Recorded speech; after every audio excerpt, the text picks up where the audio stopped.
അസ്സലാമു അലൈക്കും വറഹ്മത്തുള്ളാഹി വബറകാതുഹു. സുന്നി വിദ്യാഭ്യാസ ബോർഡ് ഇംഗ്ലീഷ് മീഡിയം സ്കൂളിൽ 7ാം തരത്തിലേക്ക് തയ്യാറാക്കപ്പെട്ട അഹ്കാമത്ത് ജവീദിന്റെയും അതിന്റെ വർക്ക് ബുക്കിന്റെയും 6ാമത്തെ ചാപ്റ്ററാണ് വായിക്കുന്നത്. ഇത് മുതിർന്നവർക്ക് ഉപയോഗപ്പെടുത്താം. വസ്സമാഇ വത്വാരിഖ് എന്നാണ് പാഠത്തിന് ഹെഡിങ്. ഇതിൽ പറയുന്നത് മദ്ദിനെ കുറിച്ചാണ്. മദ് അസ്ലി, മദ് ഫറഈ. മദ് ഫറഈയിൽ നിന്ന് 5 വിധമുണ്ട്. അതിൽ നിന്ന് എന്താണ് മദ് മുത്തസിൽ, എന്താണ് മദ് മുൻഫസിൽ, ഈ കാര്യങ്ങൾ അതിലൂടെ പറയുന്നത്. ബിസ്മില്ലാഹിർ റഹ്മാനിർ റഹീം.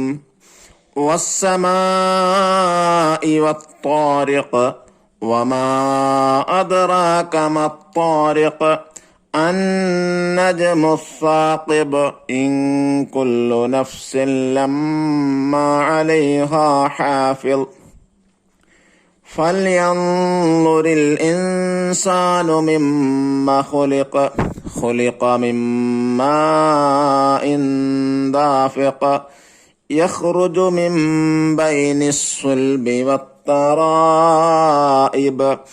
إنه على رجعه لقادر يوم تبلى السرائر فما له من قوة ولا ناصر والسماء ذات الرجع والأرض ذات الصدع إنه لقول فصل وما هو بالخزل إنهم يكيدون كيدا وأكيد كيدا فمهل الكافرين أمهلهم رويدا.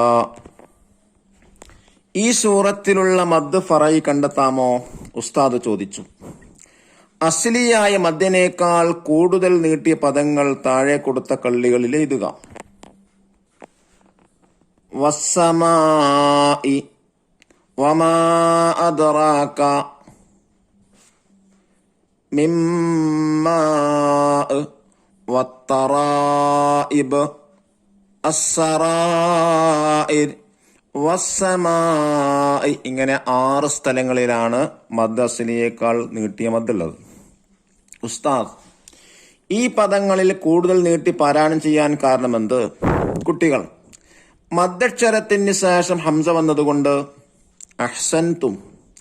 അസ്ലിയായ മദ്ദിനേക്കാൾ കൂടുതൽ നീട്ടണമെങ്കിൽ മദ്ദക്ഷരത്തിന് ശേഷം ഹംസയോ സുക്കൂനോ ഉണ്ടാവണം. ഈ വിധം കൂടുതൽ നീട്ടുന്ന മദ്ദിനാണ് മദ്ദുൽ ഫറഈ എന്ന് പറയുന്നത്. വസ്സമാഇ എന്നോതിയെടുത്ത് മാ എന്ന മദ്ദക്ഷരത്തിന് ശേഷം ഹംസ വന്നു, അതുകൊണ്ട് അതിനെ കൂടുതൽ നീട്ടി. അതിന്റെ പേര് മദ് മുത്തസിലാണ്. മദ് ഫറഈ എന്നാണ് പറയാം. മദ്ദക്ഷരത്തിന് ശേഷം ഹംസ വരുന്നത് 2 രൂപത്തിലാണ്. വസ്സമാ എന്നതുപോലെ മദ്ദക്ഷരവും ഹംസയും ഒരേ പദത്തിലും വമാ അദ്റാക എന്നതിലുള്ളത് പോലെ ഒരു പദത്തിന്റെ അവസാനം മദ്ദക്ഷരവും അടുത്ത പദത്തിന്റെ ആദ്യം ഹംസയും ആയി വരുന്നതാണവ. ഒന്നാമത്തേന് മദ്ദിൽ മുത്തസിൽ എന്നും രണ്ടാമത്തതിന് മദ്ദിൽ മുൻഫസിൽ എന്നും പറയുന്നു. മദ് ഫറഈൽപ്പെട്ടതാണ് മദ് മുത്തസിൽ, മദ് മുൻഫസിൽ. എന്താണ് മദ് മുത്തസിൽ? ഒരേ പദത്തിലാണ് മദ്ദക്ഷരവും ഹംസയും വരുന്നത്. വസ്സമാ പോലെ. മദ് മുൻഫസിൽ എന്ന് പറഞ്ഞാൽ ഒരു പദത്തിന്റെ അവസാനം മദ്ദക്ഷരവും അടുത്ത പദത്തിന്റെ ആദ്യം ഹംസയും വരിക. ഉദാഹരണമായി വമാ അദ്റാക, വമാ എന്നൊരു പദത്തിന്റെ അവസാനത്തിലെ മദ്ദക്ഷരം വന്നത്. അദ്റാക എന്നടുത്ത പദത്തിന്റെ ആദ്യത്തിലാണ് ഹംസ വന്നത്.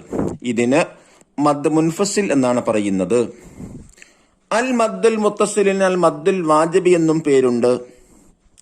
അൽ മദ്ദുൽ മുത്തസിൽ ഒരു അലിഫിനേക്കാൾ അഥവാ അസ്ലിയായ മദ്ദിനേക്കാൾ നീട്ടൽ വാജിബാണ്. 3 അലിഫ് അഥവാ 6 ഹർക്കത്ത് വരെ നീട്ടാവുന്നതാണ്. അൽ മദ്ദുൽ മുൻഫസിലിന് മുത്തസിൽ പോലെ നീട്ടൽ നിർബന്ധമില്ല. എന്നാൽ മുത്തസിൽ പോലെ നീട്ടിയാണ് ഓതേണ്ടത്. ഒന്നിൽ കൂടുതൽ മുത്തസിലോ മുൻഫസിലോ ആയ മദ്ദുകൾ ഒരേ സമയത്തുള്ള ഖിറാഅത്തിൽ വന്നാൽ മുത്തസിലുകൾ തുല്യമായി മുൻഫസിലുകൾ തുല്യമായി നീട്ടി പാരായണം ചെയ്യണം. അഥവാ മുൻഫസിലായ മദ് മാത്രമാണ് വരുന്നതെങ്കിൽ മുത്തസിലെ പോലെ നീട്ടേണ്ടതില്ല, നിർബന്ധമില്ല എന്നർത്ഥം. ദഫ്തർ താലിബ് നോക്കി ദിരിബാത്തുകൾ ചെയ്യുക. ഇൻഷാ അല്ലാഹ് ഇതിന്റെ കൂടെ ദിരിബാത്ത് ചെയ്യുന്നുണ്ട്. അൽ ഖിറാഅത്തു വൽ ഹിഫ്ളു. ഒന്നാമത്തത് നഖറ സൂറത്തുൽ ബഖറ 282 ആയത്ത് മുതൽ ഇലാ ആഖിരി അവസാനം വരെ പാരായണം ചെയ്യുക. അതുപോലെ ആല ഇമ്രാൻ 1 മുതൽ 52 വരെയുള്ള സൂറത്തുകൾ ആയത്തുകൾ എന്ത് ചെയ്യുക, തജ്വീദിനനുസരിച്ച് പാരായണം ചെയ്യാനാണ്. രണ്ടാമത്തത് നഹ്ഫദ് സൂറത്ത് യാസീൻ 37 മുതൽ 44 വരെ കാണാതെ പഠിക്കാം. വൽ വാഖിഅ 35 മുതൽ 42 വരെ കാണാതെ പഠിക്കുക. അല്ലാഹു തആല തൗഫീഖ് നൽകട്ടെ. ഇനി ദിരിബാത്ത് വായിക്കുന്നു. ഒന്നാമത്തെ വർക്ക് എന്താ? നഖ്താർ സ്വഹീഹ്, ശരിയാത തിരഞ്ഞെടുക്കാനാണ്. അതിലൊന്ന് മദ്ദക്ഷരവും ഹംസയും ഒരേ പദത്തിൽ ഒന്നിന് ഉദാഹരണം. വമാ അദറാക അലാ ഇന്ന വസ്സമാ. യഥോത്തരം വസ്സമാ എന്നാണ് കറക്റ്റ്. രണ്ടാമത്തെ ചോദ്യം മദ്ദക്ഷരവും ഹംസയും അടുത്തടുത്ത പദങ്ങളിൽ വന്നതിന് ഉദാഹരണം.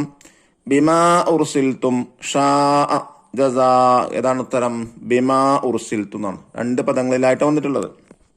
മൂന്നാമത്തത് അൽ മദ്ദുൽ അസീൽ, നീട്ടൽ വാജിബാണ്. 1 ഹർക്കത്തിനേക്കാൾ 3 അലിഫിനേക്കാൾ 6 അലിഫിനേക്കാൾ. ഏതാണ് ശരി? 1 ഹർക്കത്തിനേക്കാൾ. ഇനി രണ്ടാമത്തെ ആക്ടിവിറ്റി എന്താ? നുജീബ് ഉത്തരം എഴുതാം. ചോദ്യം 1, അൽ മദ്ദുൽ ഫറഈ എന്നാൽ എന്ത്? അസ്ലിയായ മദ്ദിനേക്കാൾ കൂടുതൽ നീട്ടണമെങ്കിൽ മദ്ദക്ഷരത്തിന് ശേഷം ഹംസയോ സുക്കൂനോ ഉണ്ടാവണം. ഇതിനാണ് മദ്ദ് ഫറഈ എന്ന് പറയുന്നത്. രണ്ടാമത്തത് അൽ മദ്ദുൽ മുത്തസിൽ എന്നാൽ എന്ത്? മദ്ദക്ഷരവും ഹംസയും ഒരേ പദത്തിൽ വരാം. മൂന്നാമത്തെ ചോദ്യം അൽ മദ്ദുൽ മുൻഫസിൽ എന്നാൽ എന്ത്? 1 പദത്തിന്റെ അവസാനം മദ്ദക്ഷരവും അടുത്ത പദത്തിന്റെ ആദ്യം ഹംസയുമായി വരാം. ചോദ്യം 4, ഓ അംഫുസക്കും എന്നതിലുള്ള മദ് ഏത്? എത്ര നീട്ടണം? ഏതാണ് ഈ മദ്? മദ് മുൻഫസിലാണ്. 3 അലിഫ് അഥവാ 6 ഹർക്കത്ത് വരെ നീട്ടണം. അഞ്ചാമത്തെ ചോദ്യം അൽ മദ്ദുൽ മുൻഫസിൽ നീട്ടി ഓതണം എത്ര? ഉത്തരം മദ്ദുൽ മുൻഫസിലിനെ മദ് മുത്തസിലെ പോലെ നീട്ടൽ നിർബന്ധമില്ല, എന്നാൽ മുത്തസിൽ പോലെ നീട്ടിയാണ് ഓതേണ്ടത്. മൂന്നാമത്തെ വർക്ക് എന്താണ്? നുക്മിലു വനൻഷിദു, ഒരു ബെയ്ത്ത് എന്ത് ചെയ്യാണ്? ഫില്ല് ചെയ്യാനാണ്. മദ്ദുകൾ 5 എന്നറിയണം, 5ഉം നമ്മൾ പഠിക്കണം. മുത്തസിൽ മുൻഫസിൽ ആരിളീനും ലാസിം എന്നത് മോർക്കണം. ഇതാണെന്ത്? അത് ഫില്ല് ചെയ്യാനുള്ളത്. ഇനി നോക്കൂ നാലാമത്തെ വർക്ക്. നഖറഉ സൂറത്തുൽ ആല വനക്തശിഫു മിൻഹൽ മദ്ദൽ മുത്തസില വൻ മുൻഫസില. താഴെ കൊടുത്തിട്ടുള്ള സൂറത്തുൽ ആല പാരായണം ചെയ്ത് അതിലെ മദ് മുത്തസിൽ മുൻഫസിലും കണ്ടെത്താനാണ്. ബിസ്മില്ലാഹിർ റഹ്മാനിർ റഹീം.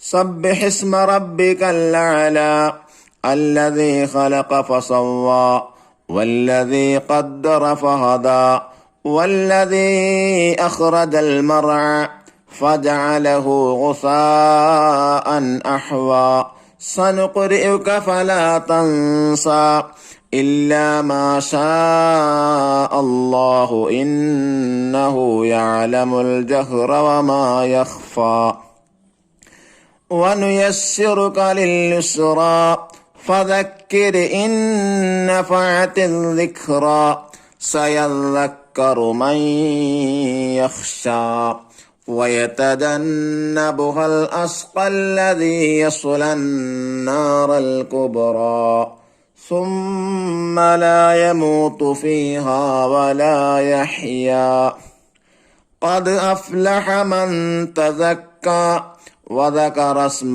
ربه فصلى بل تؤثرون الحياة الدنيا والآخرة خير وأبقى إن هذا لفي الصحف الأولى صحف إبراهيم وموسى. ഇതിലെ മദ് മുത്തസിൽ മുൻഫസിലും വല്ലദീ അഖ്റജ മദ് മുൻഫസിലാണ്.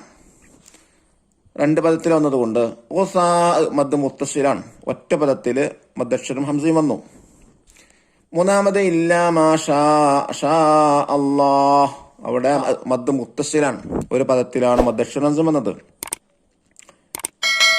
ഈ മൂന്ന് സ്ഥലങ്ങളിലാണ് മദ്ദുള്ളത്. ഇതില് രണ്ടെണ്ണത്തിൽ മദ് മുത്തസിലും ഒന്നിന് മദ് മുൻഫസിലുമാണ്. ഖുർആൻ തജ്വീദ് നിയമങ്ങളനുസരിച്ച് പാരായണം ചെയ്യാൻ അള്ളാഹു നമുക്കെല്ലാവർക്കും തൗഫീഖ് നൽകാൻ ഗ്രഹിക്കട്ടെ. അസ്സലാമു അലൈക്കും വറഹ്മത്തുള്ളാഹി വബറകാതുഹു.